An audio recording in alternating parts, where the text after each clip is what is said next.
శ్రీమన్మహాగణాధిపతయే నమః. శ్రీమాత్రే నమః. శ్రీగురుభ్యో నమః. హరి ఓం.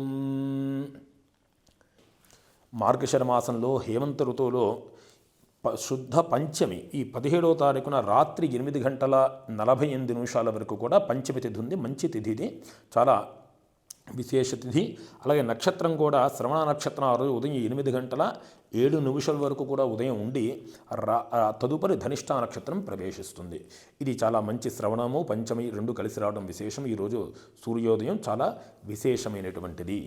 అట్లాగే శుభ సమయ అమృత గడియలు రాత్రి 8:49 నుంచి 10:30 వరకు రాత్రి కాలంలో ఉన్నాయి. ఆదివారం రాత్రి కాలంలో అమృత ఘడియలు ఉన్నాయి కనుక ఏదైనా మనం మాట మంచి ఏదైనా జరపాలన్నా కూడా ఈ అమృత ఘడియల్లో చేసినప్పుడు దాని విజయానికి దగ్గరవుతూ ఉంటాం. అదేవిధంగా రాహుకాలం ఆదివారం అంటే ఒకటే గుర్తు, ఈ రోజునే కాదు ఏ ఆదివారం అయినా సరే 4:30 గంటల నుంచి 6 వరకు రాహుకాలం ఉంటుంది, అది సాయంకాలమున. అదేవిధంగా దుర్ముహూర్తము మధ్యాహ్నం 12 గంటల నుంచి 1:30 వరకు ఉంటుంది. మరలా 3:56 అంటే మధ్యాహ్నం 3:56 నుంచి 4:04 వరకు కూడా దుర్ముహూర్తం ఉన్నది.